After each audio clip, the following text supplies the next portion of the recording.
आज हम लोग पढ़ेंगे भारत के भूगोल में पहला चैप्टर, जो कि है भारत की झीलें। तो भारत की झीलों में पहले नंबर पे जो हम पढ़ेंगे वो है उनका परिचय तथा वर्गीकरण। परिचय का मतलब झील किसे कहते हैं और वर्गीकरण का मतलब होता है उनके प्रकार। फिर उनके प्रकारों में भी हम लोग मुख्य प्रकार देखेंगे व उनके उदाहरण देखेंगे। फिर हम लोग देखेंगे भारत की सबसे महत्वपूर्ण झीलें, फिर अन्य महत्वपूर्ण झीलें आएंगी और उसके बाद हम लोग देखेंगे वस्तुनिष्ठ प्रश्न। तो इन चीज़ों पर आज हम लोग चर्चा करेंगे। इससे पहले देख लेते हैं टॉपिक्स के बारे में। तो यहाँ पर टॉपिक देख सकते हैं आप लोग, दो हैं। पहला जो टॉपिक है ये है प्री का, ठीक है। तो ये हो गया प्री का, और इसके बाद जब आप आगे जाएंगे तो ये हो गया मेंस का।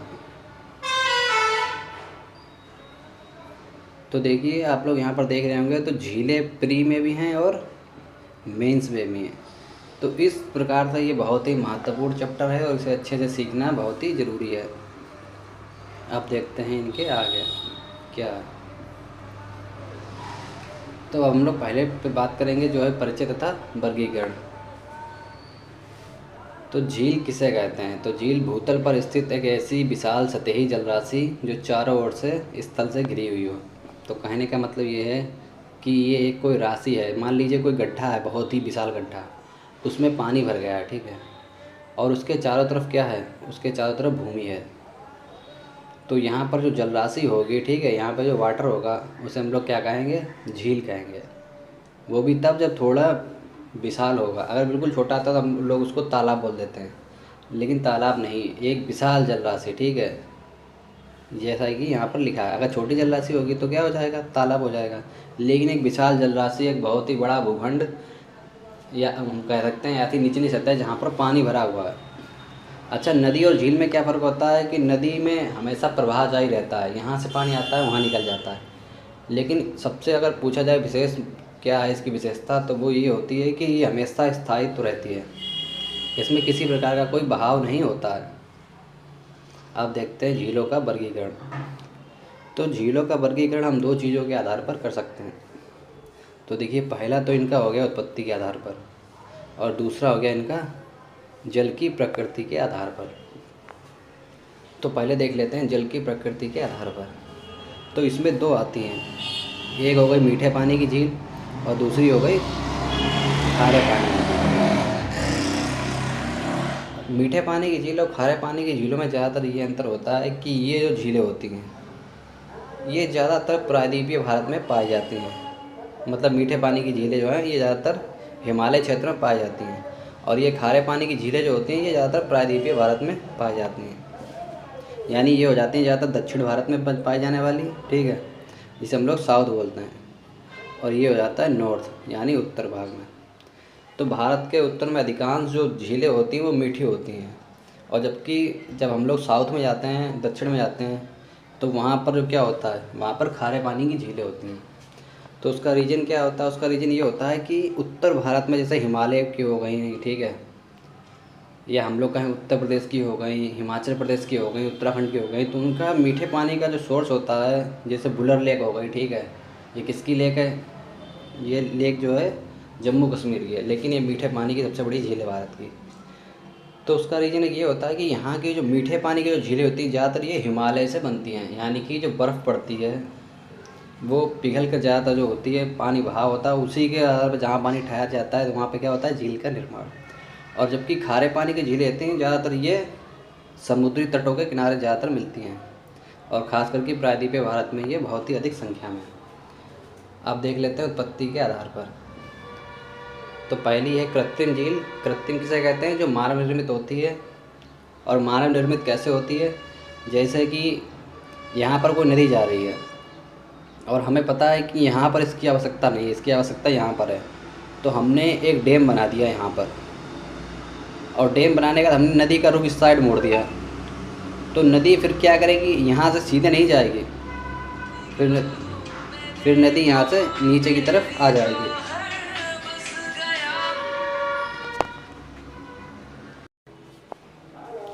तो इस तरह से जो है झीलों का निर्माण होता है। तो बांध जो होते हैं, जैसे सबसे प्रसिद्ध बांध जो है भाखड़ा नागल बांध हो गया, टिहरी बांध हो गया, ये सबसे प्रसिद्ध बांध ही कहे जाते हैं। तो बांध का एक मुख्य कारण ये होता है कि जैसे यहाँ पर हमें बहाव नहीं चाहिए, हमें यहाँ पर पानी की आवश्यकता नहीं है, हमें यहाँ पर है, तो हम वहाँ पर एक बांध बना देते हैं। तो बांध से हम पानी का क्या करते हैं, रुख मोड़ देते हैं ज़्यादातर। और फिर दूसरी चीज़ें विद्युत जल योजना वगैरह होती हैं, मतलब पानी से बिजली बनाना, ये बहुत से कारण होते हैं बांध बनाने के। तो उनमें से एक कारण ये भी होता है। तो पीछे का जो पानी होता है वो जब उसमें यहाँ से बहाव नहीं जाएगा तो वहाँ पर वो स्थिर हो जाएगा, क्योंकि उसमें बहाव नहीं आ रहा है। तो वहाँ का जो स्थिर पानी हो जाता है वहीं से झील का निर्माण हो जाता है। तो ये कृत्रिम झीलें कहलाती हैं। और दूसरी होती हैं प्राकृतिक झीलें। प्राकृतिक झीलें वो होती हैं जो अपने आप स्वतः बनती रहती हैं, जैसे कि ज्वालामुखी या क्रेटर झील। तो ज्वालामुखी या क्रेटर झील हम आपको आगे बताएंगे। दूसरी है हिमानी, तीसरी है लेगून, फिर विवर्तनिक, फिर नदीकृत झील और वायुनिर्मित झील। अब इन सभी झीलों के बारे में हम लोग आगे जानेंगे। अब पहले देख लेते हैं ज्वालामुखी या क्रेटर झील। तो ज्वालामुखी या क्रेटर झील जो है, ठीक है, ये ज्वालामुखी प्रक्रिया से निर्मित क्रेटर में पानी भरने से निर्मित होती है। अब अच्छा, ये किस तरह से होती है उसका उदाहरण हम आपको बता रहे हैं, पहले यहाँ देख लीजिए। भारत में कौन सा उदाहरण है, लोनार झील, बुल्ढाना महाराष्ट्र, यानी बुल्ढाना ज़िला महाराष्ट्र में। और विश्व में पूछी जाएगी तो टीटीकाका या टाना झील, ये दोनों ही कैसी हैं, ज्वालामुखी या क्रेटर झील हम इनको बोलते हैं। अब अच्छा, इनका निर्माण इस तरह से होता है। आप जान लेते हैं ज्वालामुखी झीलें कैसे निर्मित होती हैं। तो भारत की जो लोनार झील है, तो इसके बारे में कहा जाता है कि ये उल्कापिंड से इसका निर्माण हुआ। तो ज्वालामुखी झीलें वह होती हैं, जैसे कि मान लीजिए ये ज्वालामुखी है, ठीक है। तो ज्वालामुखी में हम सभी लोग जानते हैं कि इस तरह से अंदर से बाहर की ओर क्या निकलता है, जो अंदर जो लावा होता है, ठीक है, वो अंदर से बाहर की ओर निकलता है, फिर वो यहाँ पर फैलता जाता है। लेकिन किसी कारणवश अगर बाई चांस की बात है, अगर इसके अंदर का जो ये लावा निकलना बंद हो जाता है, ये बिल्कुल सुप्त अवस्था में चला जाता है, तो फिर ये इस तरह का हो जाता है। और फिर इसके यहाँ पर जो है बीच में, यहाँ पर बारिश वारिश का पानी भर जाता है वगैरह, बाकी बहुत से सोर्स होते हैं। तो यहाँ पर बारिश का पानी भर जाता है तो ये यहीं पर रुक जाता है, क्योंकि अंदर लावा भरा हुआ है, अंदर जाएगा नहीं पानी। और किनारे की जो ऊंचाइयाँ होती हैं, इनकी ऊंचाई ज़्यादा होने की वजह से क्या होता है, पानी यहीं पर जम जाता है। और यही झीलें बाद में क्या कहलाती हैं, ज्वालामुखी या क्रेटर झील कहलाती हैं।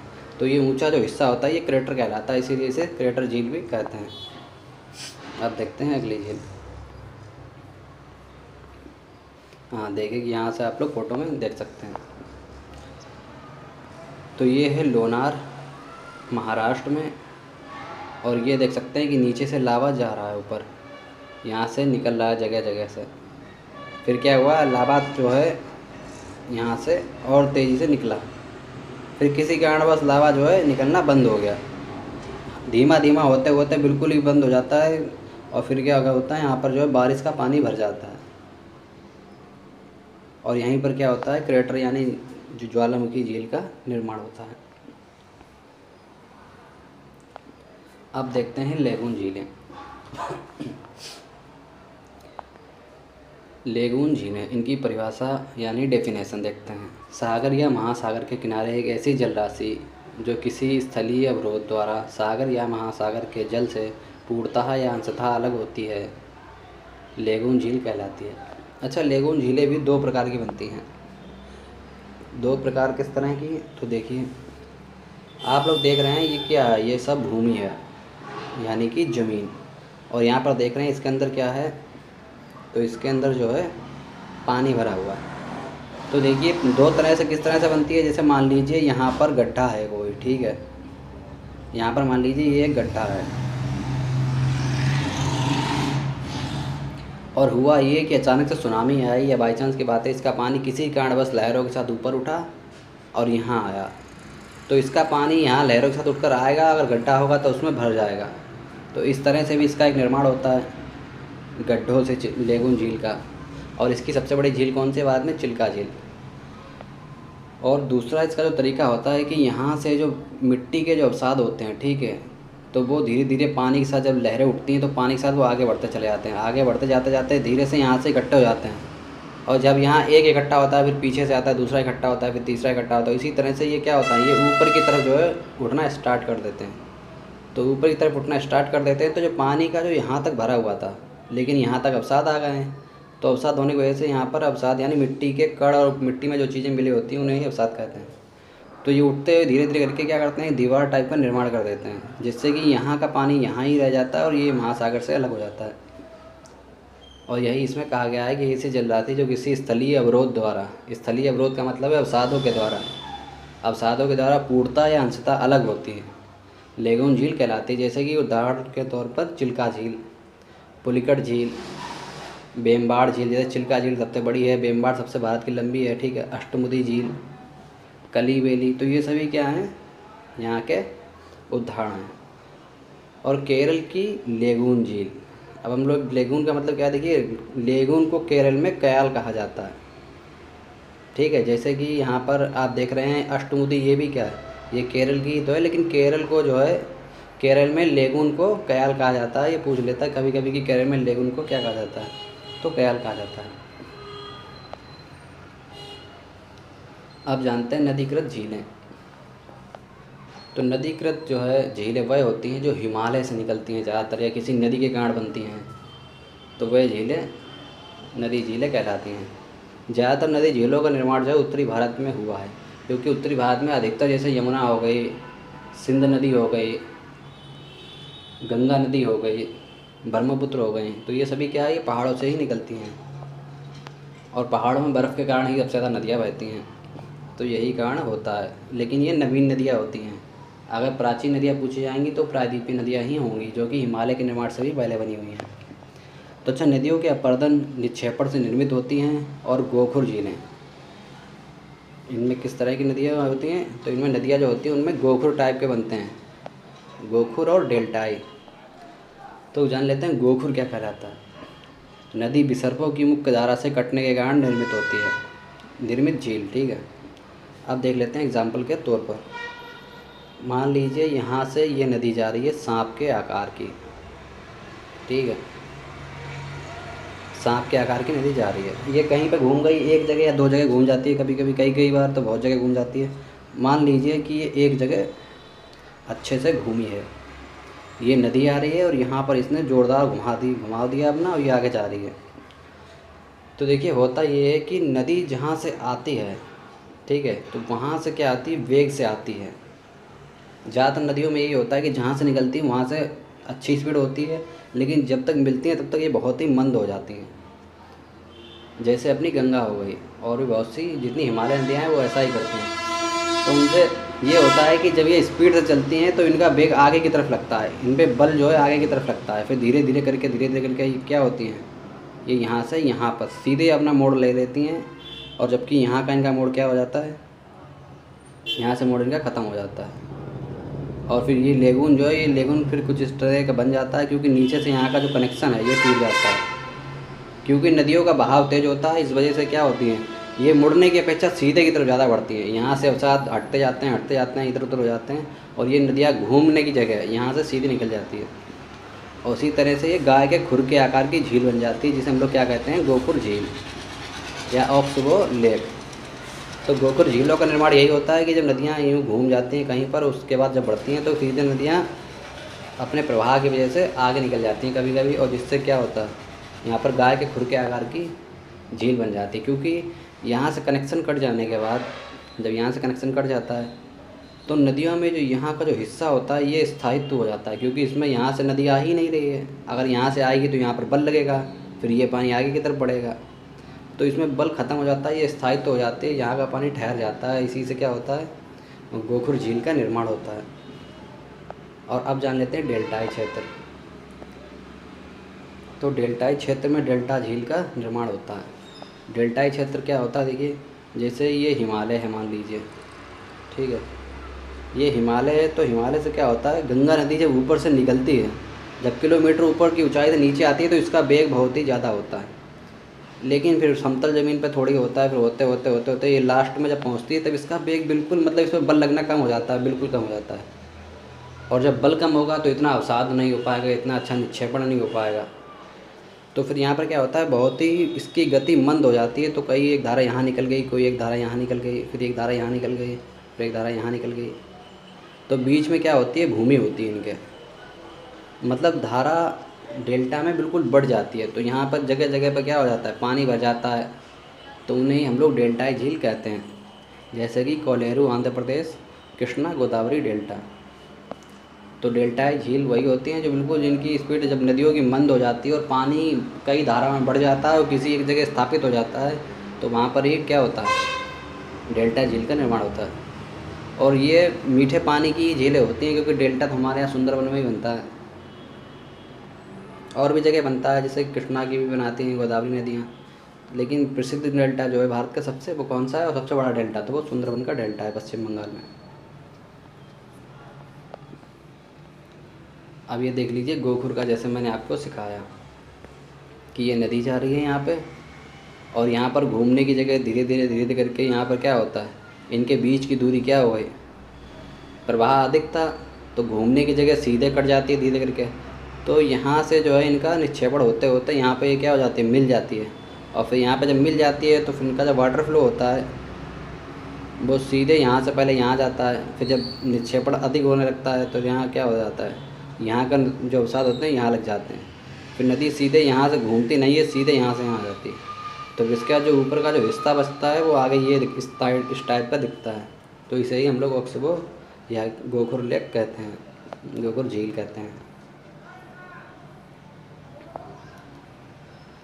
और ये कन्वर लेक है जो कि गोखुर झील का सबसे बड़ा उदाहरण है। ये फ्रेश वाटर की ज़्यादातर होती हैं गोखुर झीलें, क्योंकि ज़्यादा नदियों से बनती है और नदियों का पानी ज़्यादातर मीठा ही होता है। कुछ नदियों का पानी ही जो है नमकीन होता है। अब जानते हैं सागर के अपगमन से निर्मित झीलें। इन्हें लवणीय झीलें भी कहते हैं, क्योंकि इनका पानी कैसा होता है, नमकीन होता है। तो मैंने आपको बताया कि सागर से अपगमन से निर्मित, अपगमन का मतलब आती जाती रहती हैं, कहीं गड्ढा होता है वहाँ पानी भर जाता है। तो इसी तरह से बहुत सी नदियों का निर्माण होता है। सबसे ज़्यादा अच्छा उदाहरण का कहाँ पे, राजस्थान में। जैसे सांबर झील। सांबर झील जो है अंतःस्थलीय भारत की सबसे खारे पानी की नदी है। सबसे खारे पानी की नदी चिल्का झील है, लेकिन अंतःस्थलीय पूछी जाएगी तो कौन सी होगी, सांबर झील होगी। और डिडवाना हो गई, पंचभद्रा, लूनकरनसर, तो इस तरह की नदियाँ हैं। हिमालय निर्मित नदी मतलब हिमालय निर्मित झील। तो हिमालय निर्मित को हम लोग टार्न झील भी कहते हैं या पेटनास्टर झील। तो हिमनद के अपरदन से कई बार ऐसा होता है कि हिमालय है, ठीक है, तो हिमालय में ही कई बार पानी अटक जाता है बहुत सी जगह पर, क्योंकि बहुत ऊपर जो आप देख रहे हैं सबसे ऊंची झीलें वगैरह जो है सिक्किम में चोलामू झील वगैरह है और भी हैं। तो वहाँ पे क्या होता है, जैसे कि कोई पहाड़ इस तरह से मान लीजिए जा रहा है, ठीक है, तो उसके किसी हिस्से में मान लीजिए यहाँ पानी भर जाए, किसी कारणवश रुक जाए पानी, तो ये हिमालय निर्मित झीलें कहलाती हैं, टार्न झीलें कहलाती हैं। कई बार ऐसा होता है कोई नदी प्रभावित हो रही है यहाँ की, तो उसका पानी चला जाता है। कई बार ऐसा होता है कि पहाड़ों की आकृति हो जाती है कभी कभी, तो इनमें पानी भर जाता है वर्षा वगैरह का या कहीं का भी, तो उन्हें क्या कहते हैं, हिमानी झील कहते हैं। तो ये सर्वाधिक कहाँ पाई जाती हैं, कुमायूं हिमालय यानी कि उत्तराखंड में।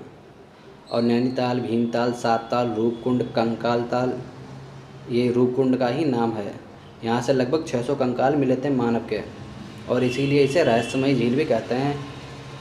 मालवा ताल या इसे माला ताल कहते हैं, पूना ताल, समताल, खुरपा ताल, नौकुचिया ताल, तो ये सभी ताल कैसे हैं, हिमालय निर्मित झीलें हैं। और सबसे ज़्यादा कहाँ पाई जाती हैं, तो कुमायूं हिमालय में पाई जाती हैं।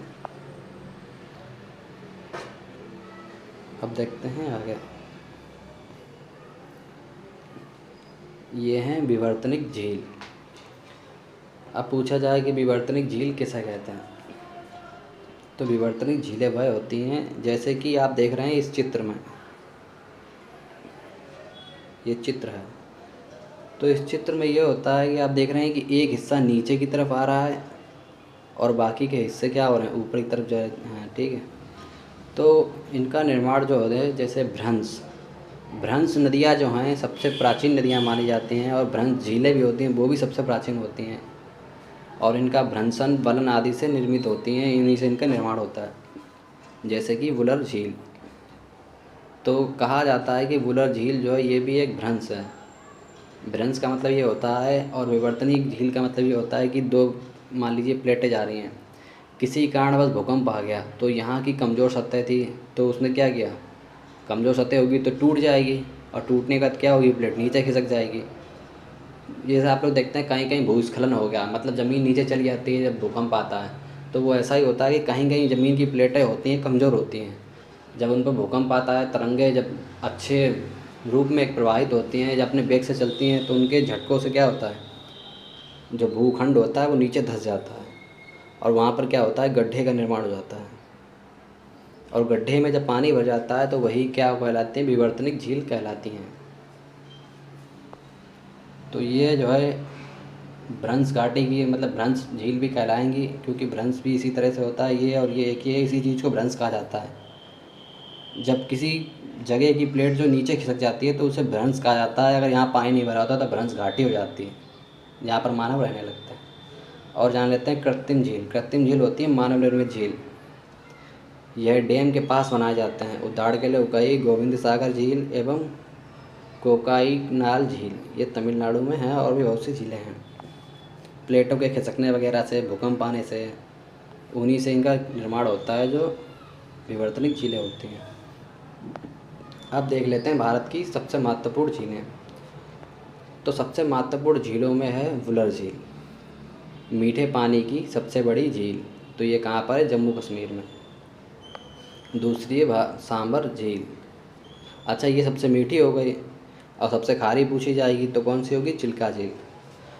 अभी हम लोग सांबर झील देखते हैं। तो सांबर झील राजस्थान, भारत की सबसे बड़ी आंतरिक या हम कहें अंतःस्थलीय खारे पानी की झील, तो कौन सी होगी, सांबर झील। लोनार झील महाराष्ट्र, या इसको हम लोग, एक और नाम था इसका भूल गया था मैं, ये क्रेटर या उल्कापिंड वाली झील है। भारत में सबसे प्रसिद्ध उल्कापिंड की झील। और एक है बेमबाड़। और दूसरी चीज़ ये भी है कि इसका रंग बदल गया, पहले हरा था गुलाबी हो गया, मैं आपको बताऊंगा किस लिए। और दूसरी है बेमबाड़ झील, ये भारत की सबसे लंबी झील है, ठीक है, या पश्च जल इसका नाम है। चोलामू झील, यह भारत की सबसे ऊंची झील है। लोकटक झील, पूर्वोत्तर भारत की सबसे बड़ी मीठे पानी की झील। भारत की सबसे मीठी झील कौन सी है, वुलर झील। लेकिन अगर पूर्वोत्तर भारत यानी कि पूर्वी उत्तर भारत की अगर हम लोग बात करेंगे तो सबसे बड़ी झील कौन सी होगी, लोकटक झील, जो कि मणिपुर में है। अब है चिल्का झील, उड़ीसा, एशिया का सबसे बड़े खारे पानी का लेगून, और भारत की सबसे खारे पानी की झील बड़ी। फिर है कोलेरू झील, आंध्र प्रदेश, ये कृष्णा और गोदावरी डेल्टा के लिए बेहद प्रसिद्ध है, और ये क्या है, डेल्टाई झील है। पुलिकट झील, आंध्र प्रदेश और तमिलनाडु, दूसरी सबसे बड़ी खारे पानी की झील। अब देखते हैं आगे।